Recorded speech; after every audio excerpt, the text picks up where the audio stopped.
বদর যুদ্ধের পর মক্কা বিজয়ের পূর্বে মক্কার সারা নামী একজন গায়িকা প্রথমে মদিনায় আগমন করে।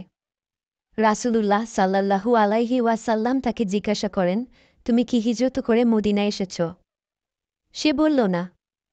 আবার জিজ্ঞাসা করা হলো, তবে কি তুমি মুসলমান হয়ে এসেছ? সে এরও নেতিবাচক উত্তর দিল।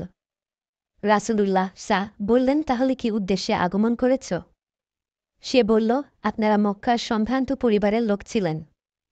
আপনাদের মধ্য থেকে আমি জীবিকা নির্বাহ করতাম। এখন মক্কার বড় বড় সর্দাররা বদর যুদ্ধে নিহত হয়েছে এবং আপনারা এখানে চলে এসেছেন। ফলে আমার জীবিকা নির্বাহ কঠিন হয়ে গেছে। আমি ঘোর বিপদে পড়ে ও অভাবগ্রস্ত হয়ে আপনাদের কাছ থেকে সাহায্য গ্রহণের উদ্দেশ্যে এখানে আগমন করেছি। রাসূলুল্লাহ বললেন, তুমি মক্কার পেশাদার গায়িকা।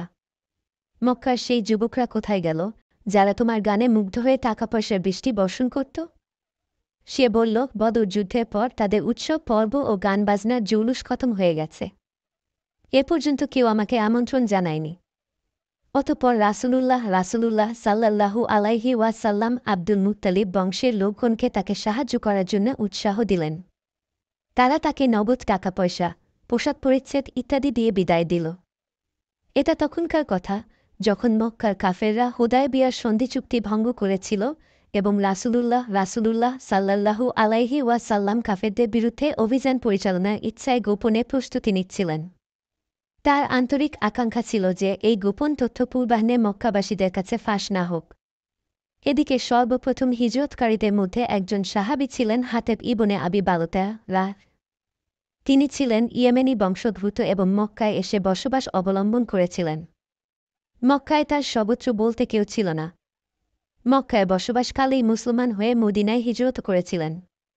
তার স্ত্রী ও সন্তানগণ তখনও মক্কায় ছিল।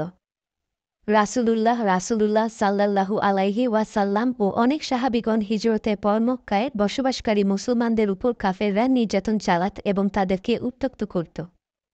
যেসব মুহাজিরের আত্মীয় স্বজন মক্কায় ছিল, তাদের সন্তান সন্ততিরা কোনো রূপে নিরাপদে ছিল।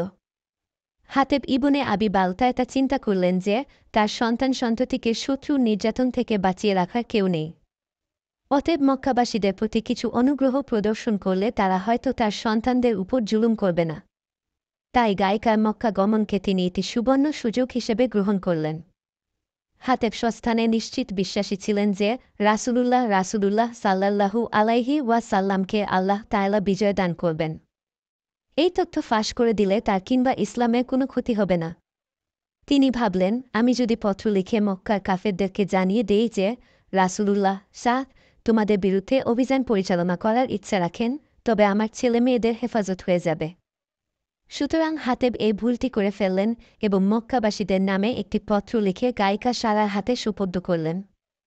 এদিকে রাসূলুল্লাহ সাল্লাল্লাহু আলাইহি ওয়াসাল্লামকে আল্লাহ তাআলা ওহীর মাধ্যমে ব্যাপারটি জানিয়ে দিলেন। তিনি আরও জানতে পারলেন যে মহিলাটি এ সময় রওয়ায়ে খাক নামক স্থান পর্যন্ত পৌঁছে গেছে। বুখারী ও মুসলিম গ্রন্থে হযরত আলী থেকে বর্ণিত আছে যে রাসূলুল্লাহ সাল্লাল্লাহু আলাইহি ওয়াসাল্লাম আমাকে, আবু মুরসাদকে ও জুবাইর ইবনে আওয়ামকে আদেশ দিলেন, অশ্বে আরোহণ করে সেই মহিলার পশ্চাদ্ধাবন করো। তোমরা তাকে রওয়ায়ে খাকে পাবে। তার সাথে মক্কাবাসীদের নামে হাতেব ইবনে বালতার পত্র আছে। তাকে পাকড়াও করে পত্রটি ফিরিয়ে নিয়ে আস। হযরত আলী বলেন, আমরা নির্দেশমতো দ্রুতগতিতে তার পশ্চাদ্ধাবন করলাম। রাসূলুল্লাহ সাল্লাল্লাহু আলাইহি ওয়াসাল্লাম যে স্থানের কথা বলেছিলেন, ঠিক সে স্থানেই আমরা তাকে উঠে সওয়ার হয়ে যেতে দেখলাম এবং তাকে পাকড়াও করলাম। আমরা বললাম, পত্রটি বের করো। সে বলল, আমার কাছে কারও কোনো পত্র নেই। আমরা তার উটকে বসিয়ে দিলাম। এরপর তালাশ করে কোনো চিঠি পেলাম না। আমরা মনে মনে বললাম, রাসূলুল্লাহ এর সংবাদ ভ্রান্ত হতে পারে না। নিশ্চয়ই সে পত্রটি কোথাও গোপন করেছে। এবার আমরা তাকে বললাম, হয় পত্র বের করো, না হয় আমরা তোমাকে বিবস্ত্র করে দিব। অগত্যা সে নিরুপায় হয়ে পায়জামার ভিতর থেকে পত্র বের করে দিল। আমরা পত্র নিয়ে রাসূলুল্লাহ এর কাছে চলে এলাম। হযরত ওমর ঘটনা শোনামাত্রই ক্রোধে অগ্নিশর্মা হয়ে রাসূলুল্লাহ এর কাছে আরজ করলেন, এই ব্যক্তি আল্লাহ, তার রাসূল ও সকল মুসলমানের সাথে বিশ্বাসঘাতকতা করেছে। সে আমাদের গোপন তথ্য কাফেরদের কাছে লিখে পাঠিয়েছে।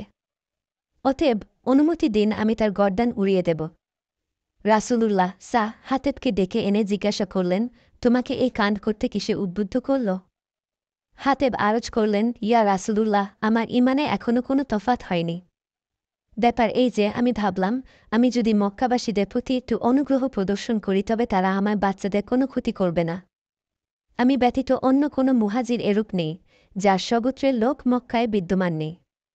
তাদের স্বগোত্রীয়রা তাদের পরিবার পরিজনের হেফাজত করে। রাসূলুল্লাহ সাল্লাল্লাহু আলাইহি ওয়াসাল্লাম হাতেবের জবানবন্দি শুনে বললেন, সে সত্য বলেছে।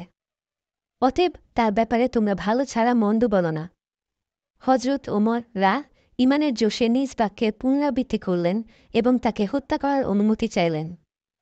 রাসূলুল্লাহ সাল্লাল্লাহু আলাইহি ওয়াসাল্লাম বললেন, সে কি বদর যোদ্ধাদের একজন নয়?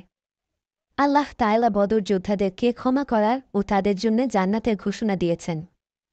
একথা শুনে হযরত ওমর অশ্রুবিগলিত কণ্ঠে আড়া করলেন, আল্লাহ তাআলা ও তার রাসূলই আসল সত্য জানেন। ইবনে কাছির কোনো রেওয়ায়েতে হাতেবের এ উক্তিও বর্ণিত আছে যে, আমি এ কাজ ইসলাম ও মুসলমানদের ক্ষতি করার জন্য করিনি। কেননা আমার দৃঢ় বিশ্বাস ছিল যে রাসূলুল্লাহ বিজয়ী হবেন। মক্কাবাসীরা জেনে গেলেও তাতে কোনো ক্ষতি হবে না। এই ঘটনার পরিপ্রেক্ষিতে সূরা মুতাতিনার শুরু ভাগের আয়াতসমূহ অবতীর্ণ হয়। এসব আয়াত উপরোক্ত ঘটনার জন্য হুঁশিয়ার করা হয় এবং কাফেরদের সাথে মুসলমানদের বন্ধুত্বপূর্ণ সম্পর্ক রাখা হারাম সাব্যস্ত করা হয়। প্রিয় বন্ধু, তুমি যদি আমার চ্যানেলে নতুন হয়ে থাকো তাহলে অবশ্যই চ্যানেলটি সাবস্ক্রাইব করার পাশে থাকবে। পরবর্তী ইসলামিক সুন্দর সুন্দর ভিডিও পেতে ধন্যবাদ প্রিয় বন্ধু।